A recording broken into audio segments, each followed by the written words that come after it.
Howdy, y'all. I'm Luke, and this is the first polýMATHY podcast. And the format of the show is not going to be like this, but I wanted to take advantage of this amazing scenery while I still had the chance.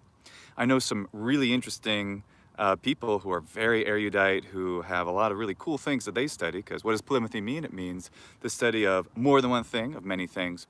And I'm going to get them on the show for some future podcasts. So also, the format of this is going to be live stream, as I'm doing right now. So I want to test it out on episode number 1. So if this goes terribly wrong, it doesn't mess up a cool conversation with someone else who will be a guest on a future episode.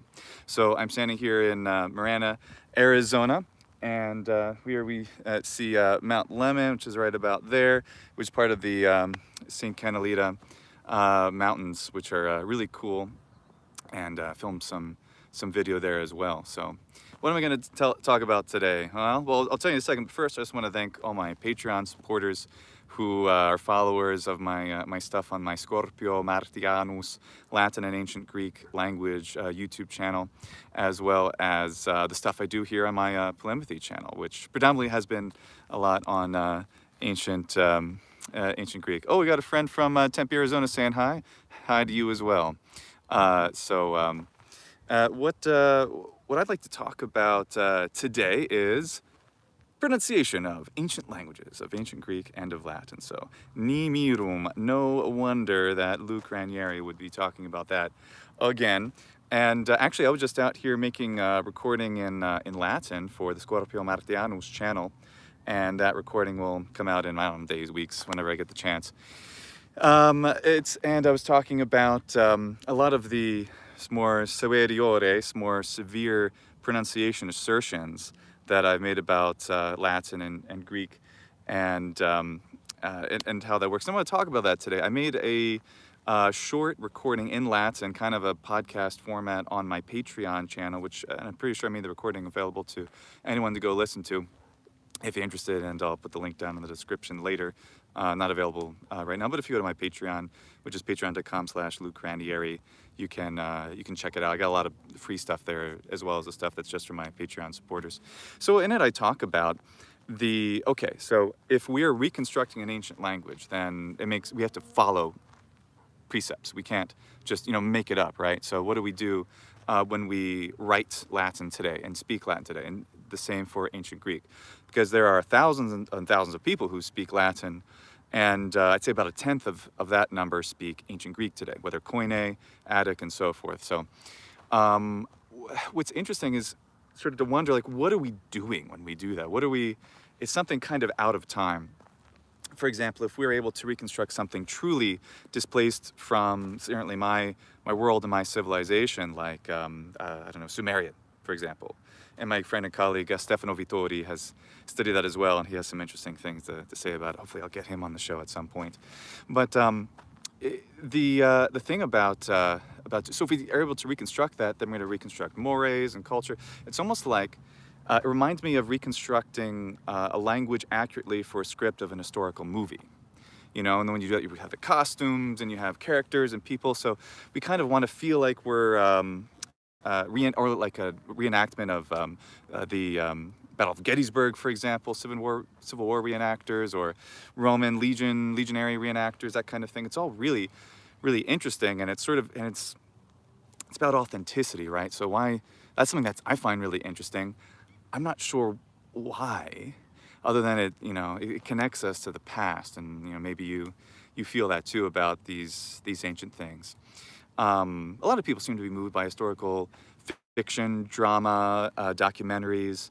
For example, the Vikings television show on History Channel, which is an historical drama and a historical, it's not anti-historical, but it's definitely it works fast and loose with the history in order to create a coherent narrative that's inspired by real events. And there's a History Buffs YouTube channel as well, which talks about this kind of concept of an historical movie, when you have this reenactment of an event. Say Braveheart, for example, is a movie that the makers of that YouTube channel really pick on, because Braveheart is pretty much everything in it is historically wrong, but it's a great movie. It's very entertaining, and it had a lot of meaning, has had a lot of meaning and symbolism for the Scottish people, for example, and for anyone who feels a connection to that kind of freedom movement, right? So and yet it's a great movie, but we're doing something that in that movie Braveheart that's not, it lacks authenticity when it comes to those things. So when we're reconstructing something that's truly foreign, like say Sumerian or something, and we make that a part of, we're trying to reconstruct pronunciation, say we can do that really accurately. And then it's about, if we could reconstruct Sumerian, how accurately can we do it? To what century? To what decade? To what group of people? And that might be valuable, for example, if we learn a foreign language today. French is a really good example because the French tend to be reasonably severe about like what is correct French pronunciation. Parisian usually is the standard there, right? If I were to teach French, I would definitely advocate the standard French, right? Salve Melete, our friend Meletu Suavis is remarking my speaking English. It is strange, isn't it? Yeah, well. So what's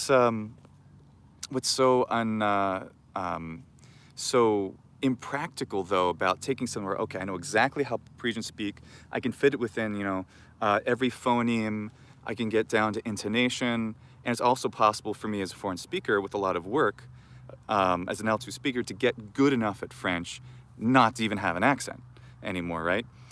So that's a really neat thing that we can do. And we can do that with almost any modern language, well, pretty much, right? But when we do something that's really, really ancient, how accurate can we get? And if we get really accurate with that, in this case, my theory or theoretical Sumerian reconstruction, what value does that then bring? And if I get to the right decade or century or whatever, then I, of course, start to exclude other parts of the language and literature. And I bring all this up because this is the kind of thing that constantly goes through my head, because this is sort of my area of research and hobby is in this field of reconstruction of ancient phonologies and how they change. In fact, I just put on YouTube today on Scorpio Martianus on my other channel my talk I did in New York, in Living Latin New York, that the Paideia Institute was hosting, and about talking basically from 500 BC to 500 AD, how do Greek and Latin pronunciations change. And it's very it's not really superficial, but it's surface level in the sense that it only covers a few of the topics, and very, very quickly. Was speaking with Stefano Vittori on my podcast I do with Jesse Kraft. Normally I had Stefano Vittori on the podcast for 6 episodes, a 6-hour series in Latin. So if you're able to understand spoken Latin, then definitely listen to it. It's youtube.com/Legio, spelled LegioXIII, or XIII, so 13th Legion. Legio, Roman numeral 13. And he was taking an interesting perspective when it comes to this idea, which has started to change my mind, because I was following examples such as Sidney Allen, who has done the, I'd say, principal, most famous 20th century work on the reconstruction of classical Latin phonology, as well as Horrocks for Greek, and others. Booth is another one. And they all seem to concentrate on the dominant pronunciation of a language. And it's interesting, then once you kind of figure that out, you can see that they're doing something that's, for lack of a better term, political, in the sense that they have a kind of an agenda that they want to say that, oh, well, this pronunciation lasts for a long time. For example, Allen, and for his books Vōcēs and Vōcēs, where he talks about ancient Greek and Latin pronunciations, how the pronunciation of Latin it can, even with the w sound of the consonantal U, we write it with a V, was even valid possibly up to as late as the 6th century AD, which is pretty crazy. Pardon the giant bug that just flew by.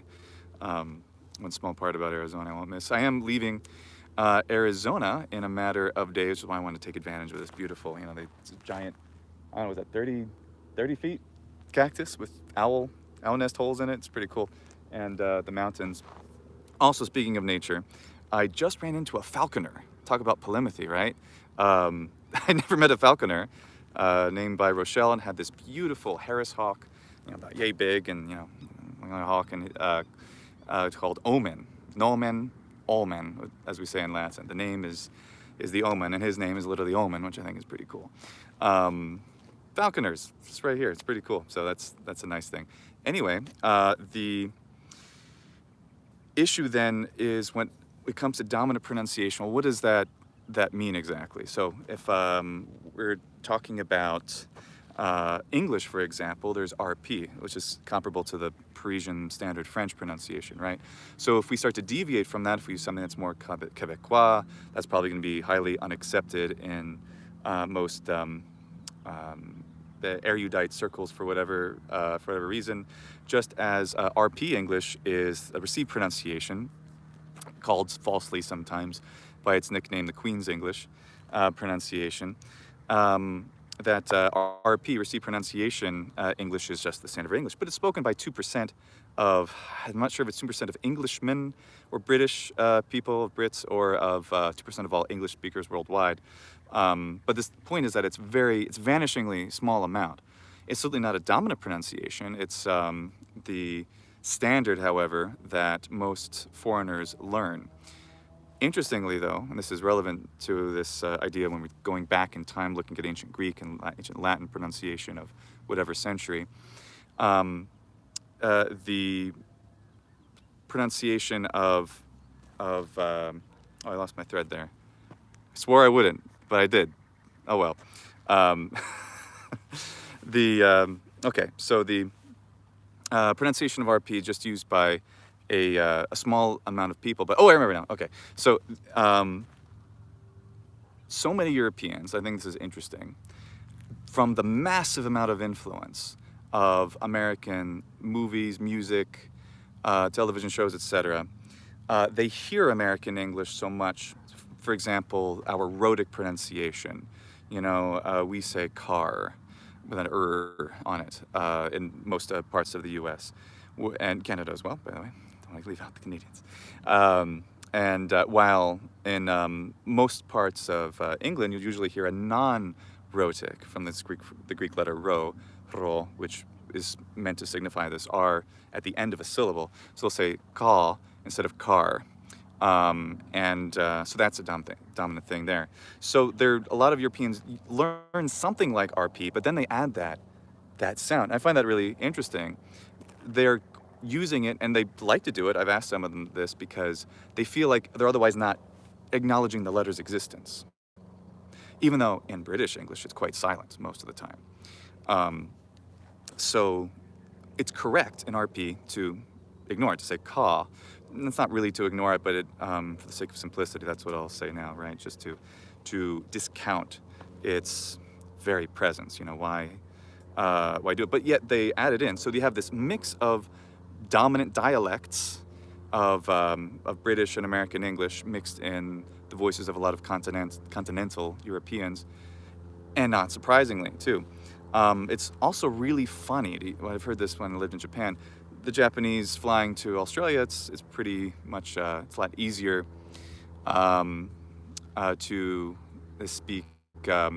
It's easier for the Japanese to go to Australia to pick up English. So then I'm hearing, it's so funny to hear a Japanese person with an kind of Australian accent plus the Japanese accent at the same time, and it's very comical, and it's not something most of us are used to hearing, unless we're Australian, of course, then we might be okay with it.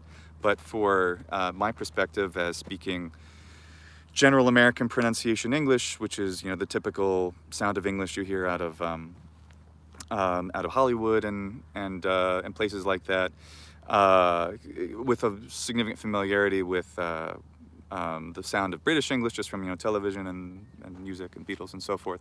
Then hearing this weird Japanese Australian combination, it's really bizarre, but it's cool. So it's when we're then taking ourselves and trying to access these ancient languages, there's so many things that we're doing in a way that's completely artificial.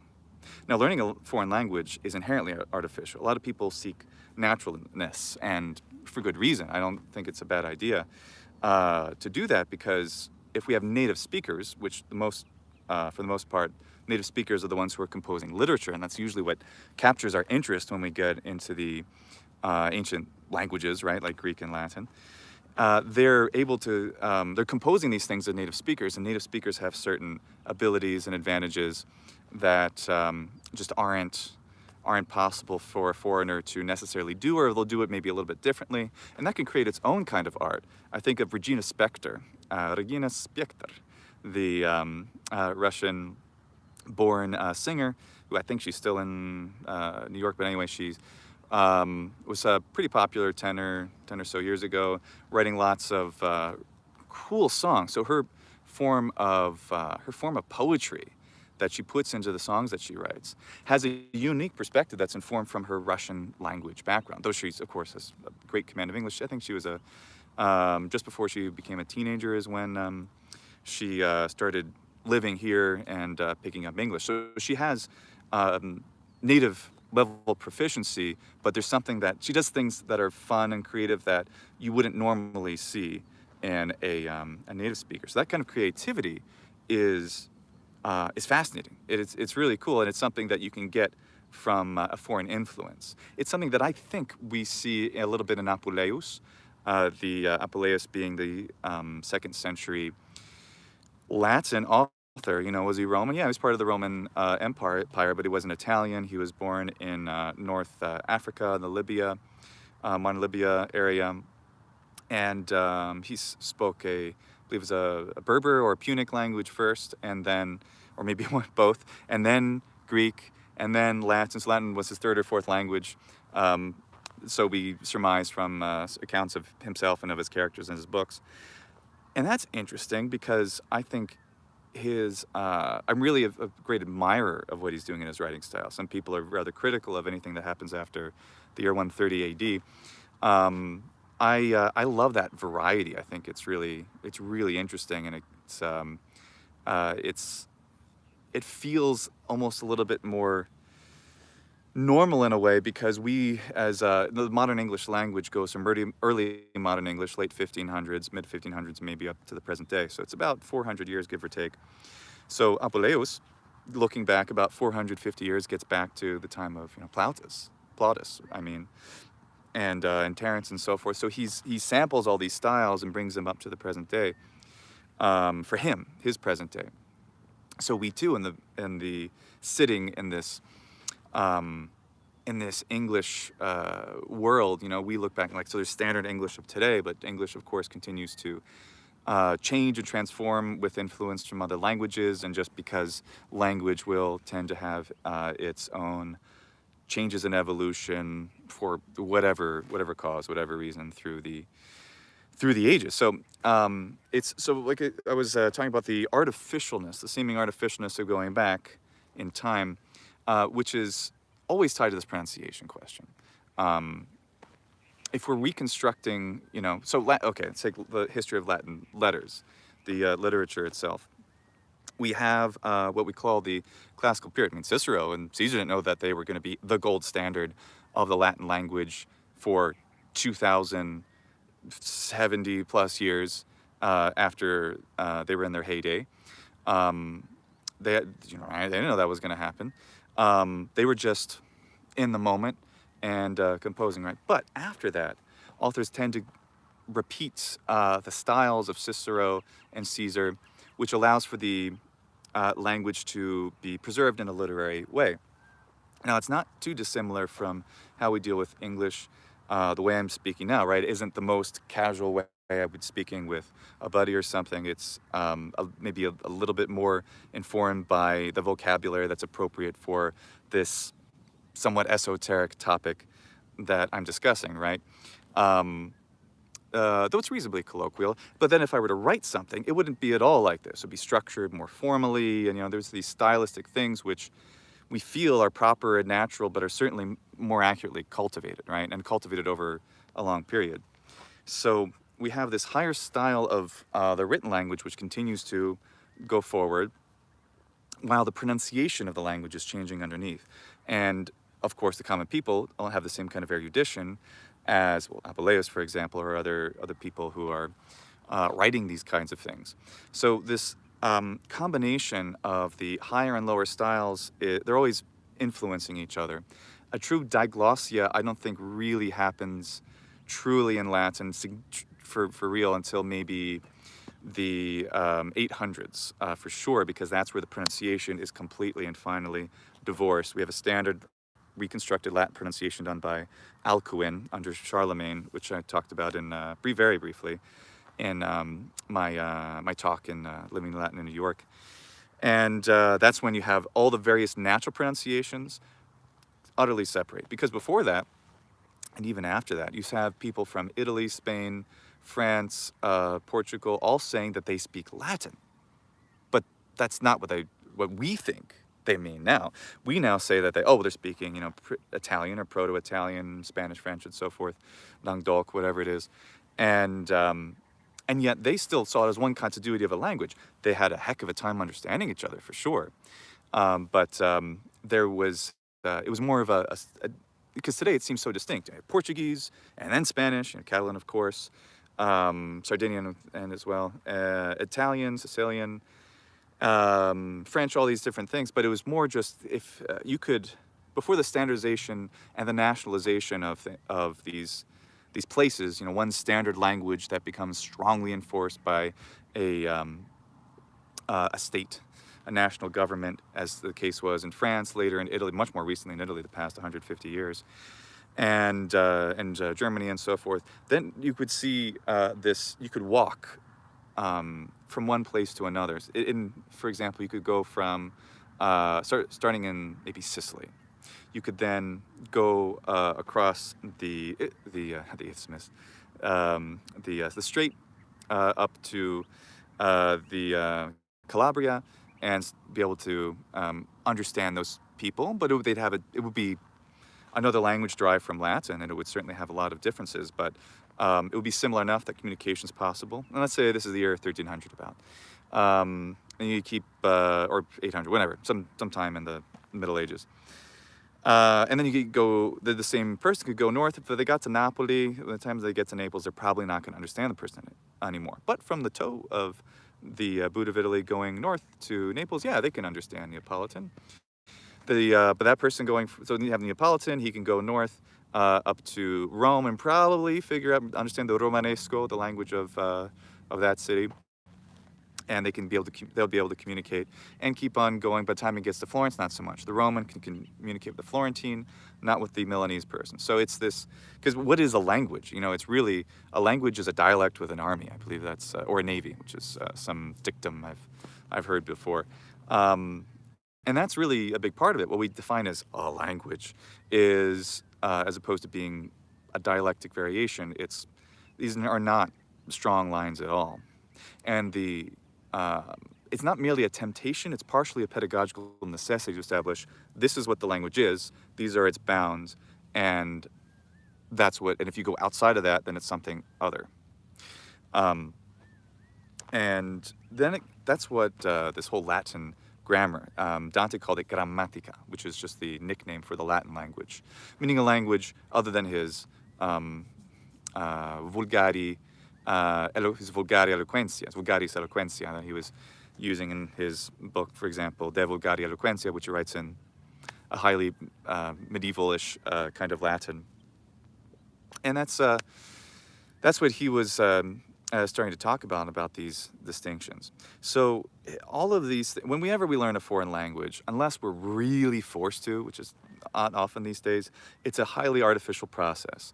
The natural aspect of language learning is principally done as when our L1 or language 1 or L1 acquisition. In my case, English. I've learned the languages I'm familiar with, all as a middle, high school, or older, basically equivalent to being an adult. So so if this is an artificial process, what are we trying to do exactly? So it's easy with Latin and Greek because we're at least able to use the excuse that I want to read, in the case of Latin, Latin literature. And that's a huge spectrum, you know. It goes from, we have native speakers who are writing stuff from about the 200s BC all the way on to, after the fall of the Roman Empire even. But then it starts to take on these proto-Romance characteristics, which tend to be somewhat disliked a little bit more. It's easy enough just to say, okay, the fall of the Western Roman Empire in the mid-400s. The exact year is escaping me right now. If someone knows it, write it there in the chat there. Thanks. So the whole so we want to be able to maintain this continuity, and the Latin language, the written style, is able to survive. And then by the time we get to the middle of the Middle Ages, through the early Renaissance, when we talk about pronunciation, then we have what we call Italian or now ecclesiastical pronunciation of Latin becomes a standard in Italy, obviously, and it continues to florere. What is that in English? To bloom, to flourish, effectively to this day, especially in for people who either are living in Italy or associated with Italy in some way, or even in the Catholic Church, for example, where it remains the standard pronunciation. People have asked whether or not it should exist at all, because Latin is the language of Cicero, and therefore we need to pronounce like Cicero. And that's the idea, the motivation behind the reconstruction of the classical reconstruction initiatives, which happened in the 1800s. And I believe that Germany was one of the first, or England, and then they were the first ones to really adopt and to get to, not all at once, but to start to introduce this restored classical pronunciation, which has become common to this day. It's interesting for that reason. People from Italy think that that's Germanic pronunciation. It's a German pronunciation, and I've been accused of that, and I find it annoying because to the best of my ability, trying to sound like an Italian when I speak Latin to some degree, not completely. I'm not trying to sound like a modern Italian using an Italian pronunciation. I'm trying to imitate certain intonational or characteristics that are distinctly not English-like, not Germanic, in the way that I attempt to speak and recite Latin. And why do I even bother doing that, you know? Why put so much time and effort into that? And Stefano Vittori, who I mentioned earlier, he calls himself a metricist, which is, or metrist, excuse me, just a little bit better sounding, in the sense of being interested in meter and the poetry, in the real, and how that works together. And above all, interestingly, he pointed this out some time ago, that that the poetry is the best thing. It's the jewel, it's the cherry on top of getting to learn the language, because if you learn it well enough, then you can really understand the feeling of the poetry through its original sound too, if you get there for something like Latin. And that's, it's just endlessly, seems so rich to me. It's like the authentic performance of a song. For example, if we hear a cover of a song, say a Beatles song, for example, one of my favorite bands since childhood, hear a cover, it's like, oh, that was good, but it's not Paul McCartney and John Lennon. That authenticity is good. But then if you hear really good covers, you're like, oh wow, that sounds just like George Harrison. It sounds, he's like captured his voice with an imitation. For whatever reason, I find that really, especially if I could hear a live performance, I was like, wow, I feel like I'm there in 1962 or whatever, getting to hear them on stage, Ed Sullivan show kind of thing, and that's pretty cool. I'll get in the sun, get in my eyes, I'll use my handy petasus a little bit there. So that's, I think, why it's interesting. And I guess it's not an argument from reason as much as it's an argument from aesthetic preference. And please leave your comments too below or in the chat here. I'm really interested to hear what you all think about this, because I obviously torture myself thinking about this all the time. Oh, I got that shadow from on the phone. Why don't I show you a little bit of the other mountains we got here in the meantime. So there's some more mountains, more cacti. Yeah, those are cool. That's the sun. More cactus, more mountains. How about that one? That'll probably avoid the because the shadow of the camera on me is probably a lot more gauche than anything. So if it's when we're, because reconstruction of something that's truly, you know, historical, maybe get to a lot of detail of you know, the clothing, if it's cinematic or something, you know, the costumes and the architecture. You're like, oh wow, and I will watch this and I feel like I'm there. Or maybe it's a place you can physically go, a space like maybe it's an amusement park that recreates the ancient Roman Forum or something. I would love to go there if it existed. And you get moved by this authenticity, but it's ultimately you can use this logic to really get the authentic things scientifically as much as possible, but it's for a non-analytical experience. It's for a non-numerical. You can figure out. You can calculate whatever. It's the reaction is something that's aesthetic, just like music with all of its precision, complexities, and harmonies.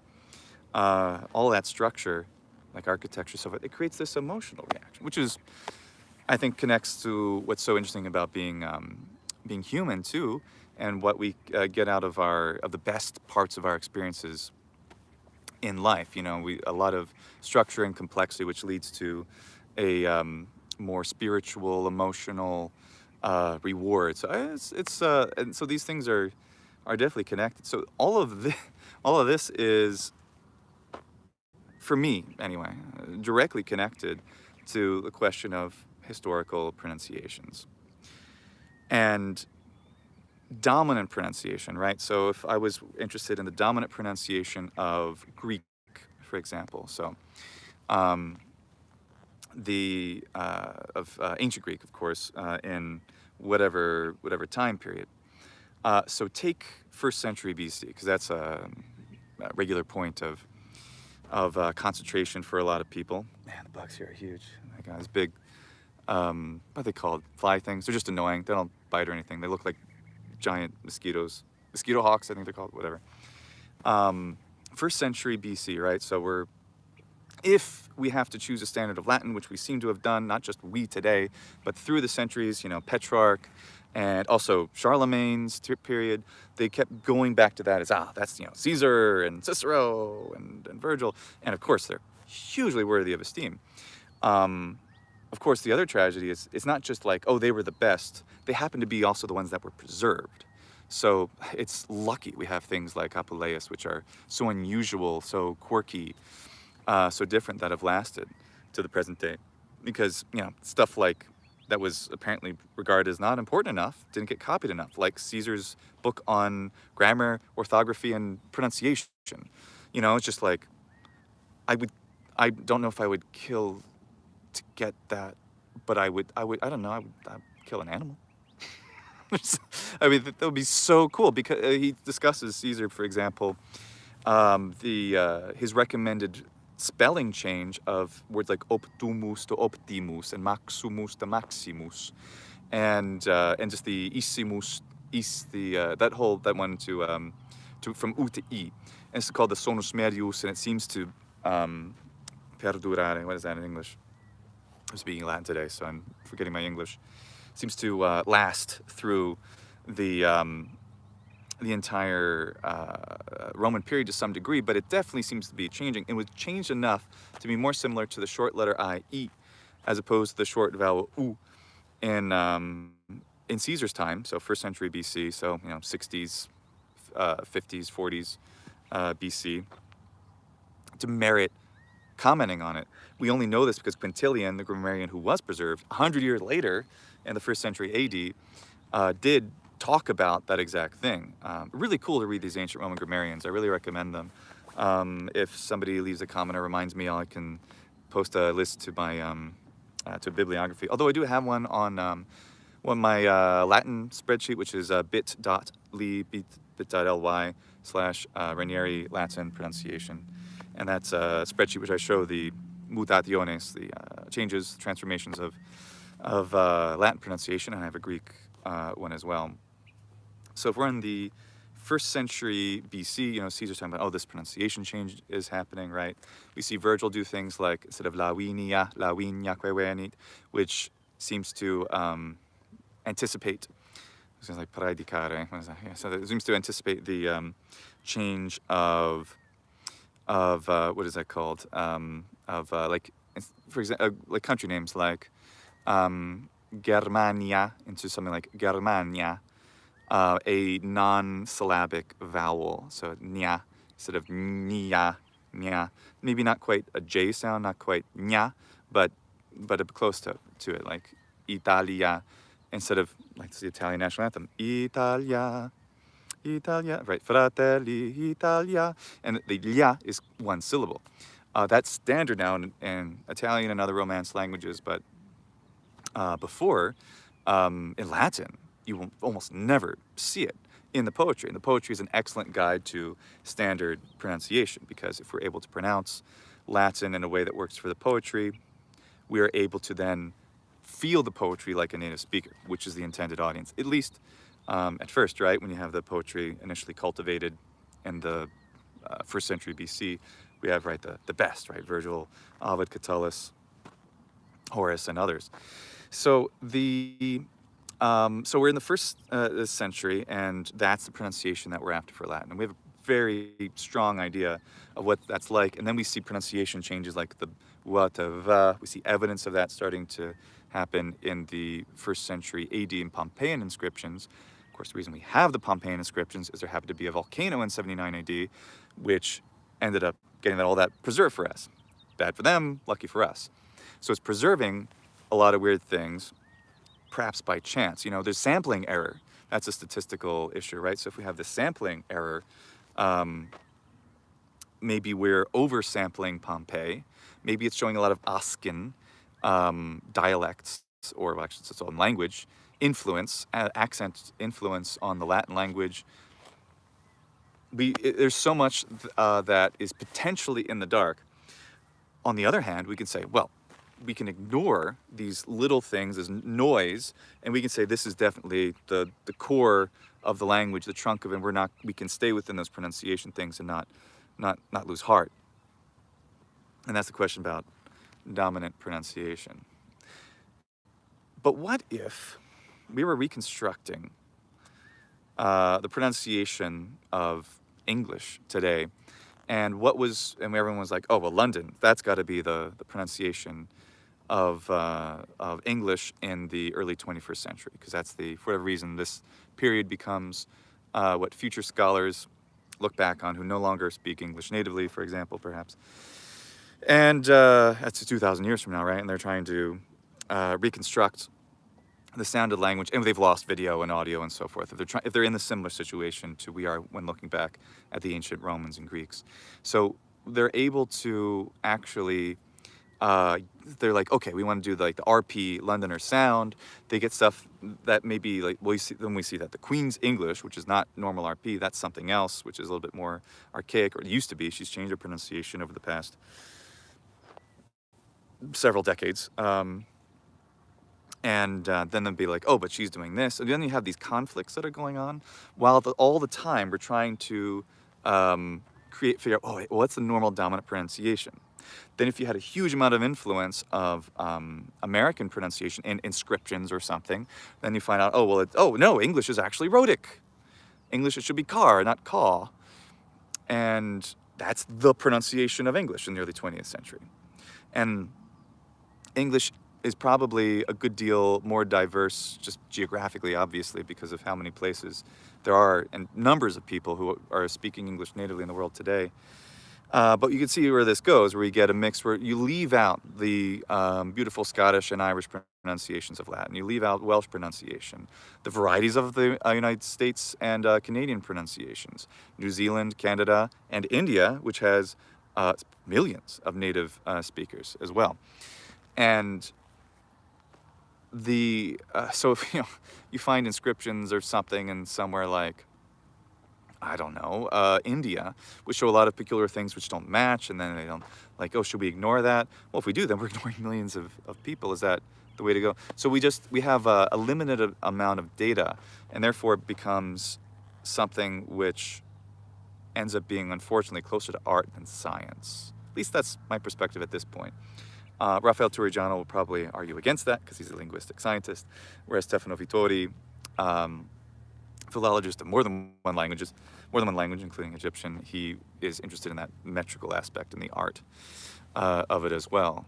So, especially when we're trying to scientifically apply things to ultimately comes to be the enjoyment of something artistic. I find that really complicated to try to say, oh, it's this way or that way. So, ultimately I was leaning towards what's the Greek pronunciation in the 1st century AD. So what if we wanted to reconstruct that? And I was out here in this very lovely part of the Sonora Desert talking about this a couple years ago, where I talk about the pronunciation of PH, TH, and CH in Latin, like the word for philosophy, which is philosophia, or the island Chios, or Carta, right? And then what's another one? I don't know, Thessalia, for example. That's Thessalia, Thessaly, or whatever word we want. Theoria. So I opined with a very prescriptive, and I thought very reasonable justification too, that, well, these are just the aspirated consonants, because Greek at the time is not demonstrating a transformation from ka, which is, we do this in English, by the way, we say ka initially, and we do this in most Germanic languages except Dutch, which is interesting. Like I say can, I don't say can. If I say can, I have an Italian accent, right? And German does this too, you know, ich kann. If I say ich kann, it almost sounds like a G. It sounds wrong to the ear. What's interesting too is the Greeks had even less aspirated consonants than the Romans, unaspirated consonants, and so they even sounded like voice consonants to them. Like you see, like gubernator is from gubernetes, or maybe it's gubernetes in that period. And it's spelled with a kappa in Greek, but it's written with a G in Latin. There's a lot of words like that. So is that a Greek dialect thing, a Western Greek Magna Graecia trait, or is that true was the kappa normal pronunciation throughout Greece, and then was just changed later? Speaking of things changed later, the word spada in Italian, for example, is from the Greek spatha or spatha with a th, right, with a theta. And that's a great example of how the aspirates that were taken through into Old Latin and Republican Latin, at least, they remained, they remained in that as occlusives or plosives or stops. They didn't become a fricative, because if they become a fricative, then it would have been rendered as an S or something like spassa or something, spassa in Italian, but it's spada. So we have the intervocalic T, the H is completely ignored in normal pronunciation, even if they remember to write it. And then spata becomes spada. There's a lot of words in Italian and Spanish which show that transformation. So in Spanish, for example, dico is digo. With a G, of course, G, it became a G, and intervocalic ga becomes a ga, and that becomes a fricative later in Greek. So that's fun and weird, right? And there's a little plane flying overhead. Lovely outside, beautiful weather. Now, this whole thing with the fricatives is, I find really interesting or fricatives, well, they're aspirates in Greek, because I was certain that you got classical period, we got at least 100 BC to 100 AD, maybe pushed out to 200 AD, definitely all just aspirates. And the Roman doesn't have an ear for that. So they're just going to say, they're going to render ka, ta, pa as ga, ta, pa, normally when speaking. And that's evident from words like ampulla, which is the diminutive of amphora from Greek, right? Was it amporeos? I'm trying to remember what it is, but it's renders ampora in Latin with a PH, but probably normally pronounced ampora. Now, we have grammarians in the 2nd century AD. This is a recent finding for me and really surprised the heck out of me because I didn't see this a lot in the Horrocks and the Allen. They were very much playing down the fricativization of these aspirates. But when I have Roman grammarians who are telling me now, who's reading this, that it's not ampora, it's amphora with an F. Like you spell it with an F. Well, then the pronunciation is definitely either an F sound, like a fa, by a labiodental fricative, or it's a bilabial fricative, like the Japanese for Fuji, Fuji-san, Mount Fuji, which is a bilabial f. Spanish also has a bilabial voice fricative when they have the intervocalic v, like la vena, for example, or la vena, whatever it is. So, that's, okay, so it really surprised me that it was that soon. Now, the 2nd century is still considered for the broad definition of classical Latin to be classical Latin. Sometimes, so let's say 100 BC to 200 AD. That's, I think, I like the breadth, because if you're trying to say that it's something more narrow, oh, after 130 AD, it's not good anymore. Tacitus, Apuleius, no good. And then you have to say, oh no, it's not 100 BC, it's really 70 BC, I guess because that's when Cicero and Caesar got into their prime and were writing stuff. And then before that, it's just Old Latin.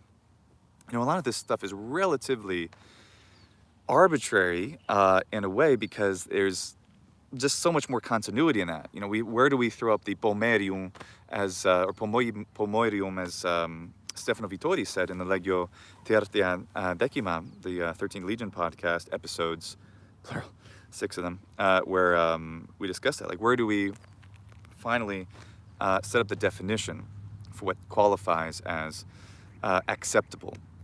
Because practically speaking, we have to set up boundaries. We can't just, like I've demonstrated in other places, like my talk in Living Latin New York, if we just is anyone seriously, I find it a curiosity, but is anyone seriously considering pronouncing Latin the way that Augustine probably did, or Jerome? Because then we'd end up with not in principio era verbo. You're spelling verbum, but you're saying verbo. You know, you're doing all. You're saying not saying you have instead of hominum, vomino. You know, vomino or whatever it is. You know, there's more than one way you could take it that's relevant. That's another problem too, is it probably wouldn't be systematic. Just as English spelling is all over the place, it's sometimes systematic and sometimes not, because alterations happen at different times. You have some attempts at pronunciation and spelling congruence and archaisms and all kinds of weird things. Like a word like debt. You can't reason that. You just have to know that B happens to be silent in that word. So is it uomino, or is it uomno, or uomeno, or, you know, there's different ways you could take it for some Italian living in the 5th century AD, right? So no one seriously considered reconstructing that and speaking that way, probably. Though I think it'd be really cool. It seems to lose practicality. Though I challenge you to tell me if I'm wrong or right. I don't think I am right about that. I think that's an aesthetic choice. So a lot of this, and I think perhaps our nature too, is people who are so interested in Latin and Greek things, which have a lot of seeming precision to them. At least our way to go about studying them involves a lot of precision, which is not necessarily the way languages ought to be learned. But let's say we have that in our heads, and then we're like, okay, well, it must be this certain way. And I have a scientific background, so I like that precision too. Like, okay, so, you know, it should be this way, and it's, you know, we're investigating stuff, and there's quantifiable things to it. But even if you have a real living language today, as I demonstrated with English, you know, like, oh, well, this is the pronunciation. What is the pronunciation of English? I'd be very happy if it happened to be RP. If we all had to train ourselves, if we wanted to, you know, get anywhere in the world outside of our familiar discourse, something like Italians do, for example, in their, if they want to be news broadcasters or work in voice acting or cinema, they usually work to suppress their accents unless they're playing some regional character, because that's their style, that's what they do.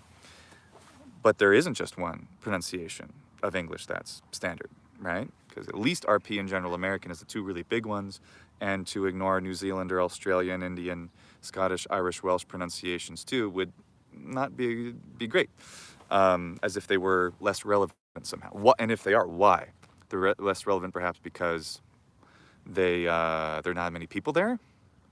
Well, 2% is the RP pronunciation, so it's all this stuff is. The more I've looked into it, the more I've studied it, the less it seems solid. The more it seems like as dusty as a pile of sand, like I'm standing on here basically. And that's really annoying. It's really annoying because it's so much easier just to say, okay, well, this is the pronunciation, and that's how it is. And which is what I had asserted right here in this lovely part of the desert, saying that, okay, but it's not philosophia, it's philosophia in Latin, because ph makes a p sound, not fa, except it does by the 2nd century. And that's still part of the classical Latin canon, and that which is also part of opinion, apparently. It's easy enough to say, okay, well, if it's in the 1st century BC, oh, it's definitely. But what if it's rustic Latin? What if it's, instead of laetus, it's latus, or latum, which sounds like death, like lethal. It sounds like latum. But it sounds like that to me, and maybe to others who were living in Rome, because the Romans were preserving the I, oi, au, while people outside in Latium were already monophthongizing that. We know that the diphthongs persist into the Roman Empire because the difference in the way that those diphthongs get pronounced, their quality. A good example is how caelum becomes cielo in Italian, and we know it was diphthongized because it was written cielo. It's written cielo today, pronounced cielo, standard Italian, but cielo, the ya glide was there, and there's better examples, but that's one that comes to mind. The quality of the I was open e, and that was maintained from an earlier period. Whereas if it had been monophthongized in the 1st century BC for the dominant, this is where the dominant pronunciation becomes really scientifically relevant, for the dominant pronunciation, then you would not have the results in Romance that you do. You do for some words though, and one of them is Cesare in Italian. It's not Cesare, but Cesare. It ought to be Cesare, but it's closed Cesare. The closed E pronunciation means that it was a long E vowel, and A vowel had a long duration quite early. 1st century BC, 1st century AD, definitely the classical period. So, in other words, like coda in Italian, not coda, but coda from cauda, meaning that a lot of people are monophthongizing it. So, when we're reconstructing this too, what does that mean if we're saying whatever pronunciation is normal, like, oh, we should always say gaudex. Oh, wait a minute, but it's definitely godex or goldex for a lot of people. And we have the result. We can see how it becomes in Romance. And therefore, what is it, if we lose the ability to interact with a more vernacular version of the language, if we can't play with it in the same way or that the native speakers of that period did. Cicero is an example where I believe, is speaking to his daughter in a letter. He's saying the word auricola instead of auricola. Your little adorable ear. It's just using some kind of acute accent, which was probably normally heard all the time, but was, doubtless, less erudite, and it's reflected in his spelling. The Social Variation in the Latin Language by Jan Adams goes into a lot of detail about this. We got all these wonderful clues. Stefano Vittori thinks we have enough to reconstruct the popular, normal, quote-unquote, language. Or why is that normal? Why is it normal just to be like, oh, to talk more like, whatever man to say, him and me went to the store, it's for you and I, or whatever, all these things that are grammatically wrong and maybe pronunciationally non-standard. Grammatically wrong, what does that mean? And that's it's just this sandcastle. It's this shifting, unstable surface on which to build upon. And I find that really disconcerting. It's super annoying because so many other things that are living modern languages, you can get just so much more data on it. And a lot of these things are very, very good guesses. The way that so many people like Stefano Vittori, Raffaele Torrigiano, of course, his recordings, as well, Daniel Pedersen, a lot of people who are reconstructing and working on reconstructing into pronunciations probably are representing the voice, and maybe with incredible accuracy, of someone speaking Latin in that 300-year period. Probably really accurately. But do they represent enough people to be valid? And why is it valid? You know, maybe it's conventional. Maybe it's not that valid at all. Maybe it's like, maybe the w pronunciation that we use, as Stefano Vittori was opining, isn't really accurate. Maybe it should be more with a compressed lip sound and closer to a v sound, even in the 1st century BC. So instead of veritas, it would be veritas.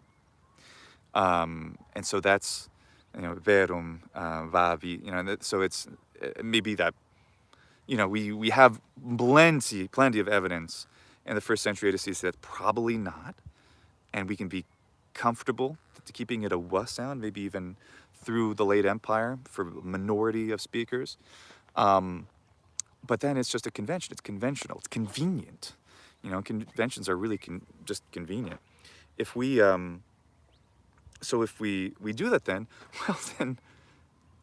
And we know that we're using just a convention, like we're using the reconstructed phonemes of, you know, consonants and, to a lesser extent, vowels of you know, of classical Latin as we think.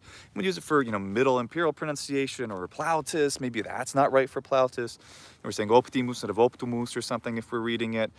If we're saying quae instead of quae or whatever, you know, that was more Old Latin sounding. If we're doing those things, and that's, well, it's just conventional, because that's just how I learned Latin. Well then, why don't we just stick with the sound of Latin, which is standard in Italy? I'm playing kind of devil's advocate, but this is echoing what Stefano Vittori said. Since the pronunciation of ecclesiastical Latin is just the pronunciation of Latin in Italy today, in Rome, which is how it's expressed by Emilio Springhetti as well, in his wonderful book, Institutione Stili Latini, PDFs on the Vivarium Novum site, really cool book where in Latin he's talking about, well, this is the pronunciation, and this is the pronunciation of Rome, and this is the pronunciation today, so there's nothing more inane, he says, and more useless than trying to reconstruct Cicero's pronunciation or the pronunciation of the time of the 12 tablets. You know, like, why the heck do that when we can just use this convention, which is standard? And that would be true too of when we deal with, when a foreigner, for example, is learning English literature and going back to either Jane Austen or Shakespeare. They're just going to use the English pronunciation that they learned and say it's RP. Well, RP is completely inappropriate for Shakespeare, and yet it's quite conventional. In America, we study Shakespeare as well, and we just use American pronunciation. We don't think about it as something other than that, and why should we? Seriously, you know, and just write an answer if you got one, because this is really, because it's what I really noticed when I made that video here on the polýMATHY channel about in defense of the ecclesiastical pronunciation of Latin. I noticed the unbelievable fury of people. Most people are like, oh, okay, that's a cool idea. Some people were glad that I was supporting what's now been kind of beaten on, which is the ecclesiastical / Italian pronunciation of Latin as something, you know, inferior or other. You know, it's weird. You get Northern Europeans who are like, oh, that's just something of the Catholics or of the Italians, and therefore it's it almost has a kind of nationalistic undertone even. It's very odd. And then you have this exact same thing of the Italians, not all of them, but this is obviously very general. These are just some observations I had, and it's not at all statistically valid, but these are the observations I saw.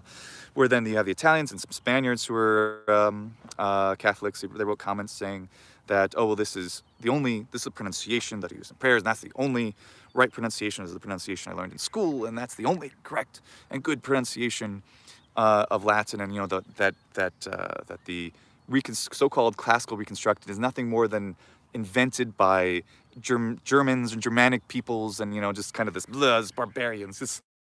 It's weird. It's really weird. It threw me, and I was shocked, and I was so glad then that I made that video about it, and it really especially seeing the vehement aggression against the ecclesiastical / Italian pronunciation. It really should just be Italian pronunciation, but that has some confusing things too, so I say both every time just to keep it clear. Because ecclesiastical is only a relevant term from 1910 or so, when the Pope in that time period decided, oh, the Italian is they call it the Romana pronunciation of Latin. Sure, modern Roman, not ancient Roman, but still. Or is it ancient Roman? That's something else that's worth discussing. And Stefano Vittori and I touched on that in LegioXIII, my podcast. So so just that strong, like, oh, ecclesia is just like not just completely wrong, is it? Is it wrong to pronounce Shakespeare in a New Zealand accent? Wrong? What does that mean?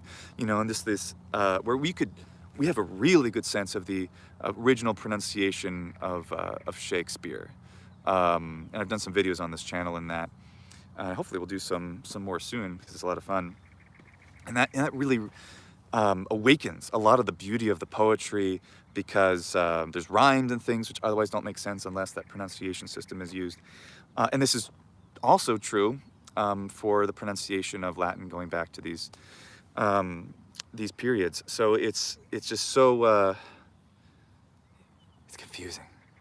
See, it's like, I can talk about this for an hour, and I feel like I'm barely getting started. But I'll try to wrap this up a little bit so I don't go too long. I really appreciate some of you guys watching live, and those of you who are watching in the future. The thing that Stefano Vittori is quite dead set on, and I am as well, is that if the Italian / ecclesiastical pronunciation of Latin is used for Latin of any period, the thing that must be maintained is phonemic vowel length, short and long respectively, syllable quantity without. Now, syllable quantity is easy for Italians. They don't really think about it. They take it for granted that tuta and tutta sound completely different to them, but they don't to a native English speaker or German, etc. And yet that's just as important as the phonemic vowel length. They're two halves of the same. Was it medaglia? Medaglia in the Italian idiom. The two halves of the same, two sides of the same coin. So if you do that, if you have an ecclesiastical / Italian pronunciation of Latin that we use for Latin pronunciation, just conventionally of all periods, we retain phonemic vowel length. Stefano Vittori, he says, and I kind of agree with him, at least partially, let's just use that one. Perfect convention, it's fine. Because what's the most important part of the poetry? The rhythm. In Latin poetry, and this is true of also of ancient Greek poetry, you get the long and the shorts, you get all of that. And so you just have the modern convention, you apply backwards, but you retain the most important part. The reason being, of course, if you lose that distinction of the phonemic vowel length, and that is exactly the reason why Latin grammar changes so much, and very evidently by the end of the Roman period, and becomes the Proto-Romance languages, because without that phonemic vowel length, the case system breaks apart even more rapidly. It's kind of retained a little bit in Romanian, but barely. It's hardly there at all. And, to a limited degree, io, me, mi, is retained in Italian, but just like English, I, me, and so forth. Those are vestigia, the vestiges, the mere footprints remaining of that case system from our proto-whatever language. So when we're dealing with the Greek pronunciation in the first century BC, right? Because I found that was what I really wanted to be able to do.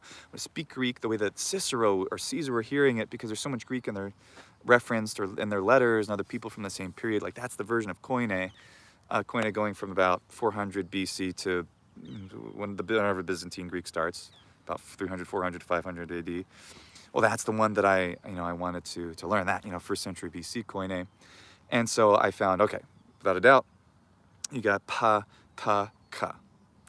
And then Stefano Vittori, God, I love this guy, he made a very strong argument that's won me over, probably just for aesthetic reasons, but and I think it's Catullus 84, I hope I'm getting that poem right, but it's where Catullus is making fun of some guy who had just been off to Greece and was imitating Greek pronunciation. So he was adding aspiration, he was adding a h sound to everything, like saying koronas. At least that's the interpretation, adding this h sound to everything. Now the last joke, I believe it's hionos. It's referring to the Ionian Sea, but because he's adding an extra aspiration which doesn't belong there, it ends up sounding like the word for winter, which the hionos, I think, is with the kionos, so the X, or rather the letter chi, is related to the word for winter, right? So instead of, I hope it's not some stormy seas, I hope it's actually the Ionian seas, like that's the joke. And it only makes sense, because it can't possibly make sense with a simple H, or it doesn't easily make sense if it's a simple H for ha to be the same as ka. Whereas if it's a ha, it's very easy to associate with the ha of English and Latin. Now one of those different, ha is a velar fricative, and it's buccalized, means in the bucca, that's in the mouth. Whereas ha is debuccalized. It's pharyngeal. Stefano or Raphael or whoever, just remind me later, right in the comments somewhere. Help me with that. Wherever the H sound is articulated, but it's not in the mouth. It's more in the throat, where the ha sound is articulated. So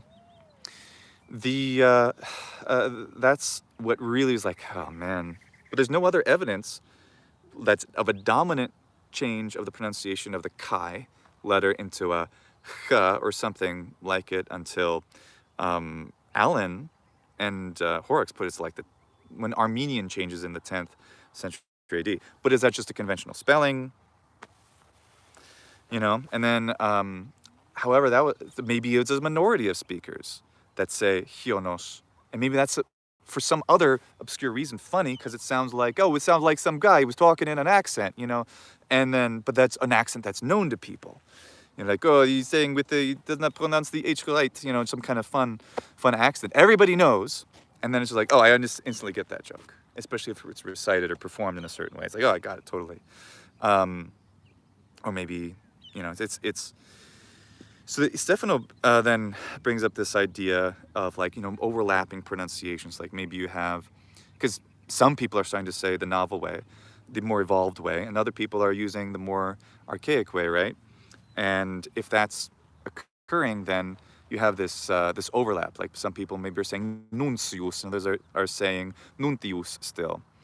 And then how okay is it to overlap, to say habere in one sentence instead of to say avere? If I say, this is the verb to have, if I say avere without the H sound, with some kind of bilabial fricative for the letter B, like Italian avere, or haber in Spanish, right? So if I do that, am I doing something that's more colloquial? Or is that just more common? Whereas saying habere is just more standard somehow. It's, and these are questions. And so especially if we get a broad scope, we said Latin is something that's really broad and wide, and we can go back really far and really far forward as well and say that's all Latin. Then we can kind of get away with saying all of these are variations that are acceptable, and that choosing one or the other is a matter of convention. So the other fricatives, like the th of being a ta or tha, there's evidence that the Spartans in the 6th century were saying a tha, because I think in Athenian inscriptions they're rendering what should be a theta as a sigma with a sa. Alan has a bit on that. And then what's the other one? And then yeah. So all of them in the Roman, what I'm going to call classical, 100 BC to 200 AD, all have evidence of those fricatives that I used to say absolutely not during the Roman Empire. Maybe they weren't dominant, but there's evidence that they existed in some speakers. How are they mixed and matched? This is what Raphael brings up. Like, wait, you can't just like throw this together. You can't just say, whoa. You can't just say like it's okay to use a V sound everywhere in Latin or Greek without doing the others. Like the voiced fricatives ra, ra, va, or ba, whatever it is, definitely happen first. But does that mean for all speakers, if they're doing ra, ra, va, that, or va, whatever it is, that happens first historically, and then later it's cha, tha, fa for those fricatives, which were the aspirates ka, ta, pa, or whatever there was in between. You know, like when is that? Like, so okay, so those definitely come first. So am I doing a better first century BC Latin if I say rama, velta, and veta or veta, but I'm also maintaining the unvoiced aspirates, the ki, theta, and pi sounds, right? And I'm maintaining all that in that contrast. I absolutely think that's totally relevant. So a conservative pronunciation of Latin, that's first century BC, which is how I tend to attempt to speak, or that's what I think I'm doing. And then a koine pronunciation, which I've been using for Greek lately, which is, there's enough evidence to say that 2nd century AD, you get all these features, but maybe they could be even earlier. Like, and that's where you have Randall Booth, who has this great paper, what is it called, on his website, trying to remember, I'll find the link later, where he, in a short page, basically says, this is how we're going to pronounce Greek. And the koinegreek.com, Ben Cantor's great, really wonderful YouTube channel and stuff, resources he does there, and he does the Booth pronunciation, I think, to a T, where ignoring vowel length, syllable quantity, which definitely happens in Greek by the end of the Roman Empire, and Latin for that matter, ignoring all that, geminated consonants, and turning all the diphthongs, I into e, oi into u, u is maintained, au, eu into af, and ev, you know, evolving all these things forward. I used to think it wasn't relevant because it wasn't, you know, dominant, but now I'm just like, so is it okay for us in Greek to say, you know, eugenia, you know, some kind of fricative, but I'm saying eo, not evgenia. Like, which one came first? We have enough evidence for all of them overlapping. So then I think about the Italian speaking English. And in my best terrible accent of Italian, I apologize in advance, speaking an Italian speaking in English who is doing as best they can. They are combining the pronunciation of something more British, and at the same time saying a car, I need more cars or something, you know, I'm just making this up, but those kinds of mixes happen. Is that the best we can do? Is that as close as we can get? And is that okay? We're not going to have any native speakers pissed off by this. But people are also very strong in their beliefs, and I used to be really strong, like this is the pronunciation for this period and this time. And it's got to be this way for a broad period. And then I'm like, well, you know, man, but there's these indicia, there's these clues of other things that are going on. So it's complicated. And I don't know where to go with it other than to say, well, I'm just going to land on this convention and say, okay, this is where I go. The convenient thing, which I think is most relevant, and I believe I've chosen this hill to die on in my eternal struggle. Sounds like the Korean War, it's hill to die on. For all this is that syllable quantity and vowel length are just so important to the literature of all of ancient Greek until the late Western Roman Empire. And I don't know anything about Byzantine literature really, so maybe there too. And throughout everything that we accept as Western Roman, you know, literature, certainly within classical, right? So we have, you know, from ignoring everything before 500 BC, from 500 BC all the way till at least 200, 300 AD, we have phonemic vowel length, we have syllable quantity, we have all that, because that's the fundamental structure of the language. So we maybe are getting che and j and some there for ke and ge. We're getting all these v's and t's, and we're getting all these fun pronunciation changing, all these frigatives, all these things are coming in Greek and Latin. But the one constant, which seems to be consistently true, and is absolutely true, is that they continually are based off of the native speaker's inherent understanding of phonemic vowel length. So that is, for me, the one thing that, like, that's gotta be the alpha and the omega. It's gotta be the fundamental core. So you can hang on to that, attempts at reconstructing different, if we can get regional, but certainly diachronically different stuff, and even if it's all mixed and matched like Erasmian or Ecclesiastic, which are mixing and matching stuff, which doesn't really belong together if it were the natural evolution of the language, but who cares, as long as we at least get that phonemic vowel length, that's and syllable quantity, if it's there, then we get no nego no bilium sedeos to the osso saecularum, cui tamen ipsa faves winco totile precor, ud locurate cum venite cumque sedere. There's a little bit of Ovid, right? And you feel that rhythm. Oh, it's so cool.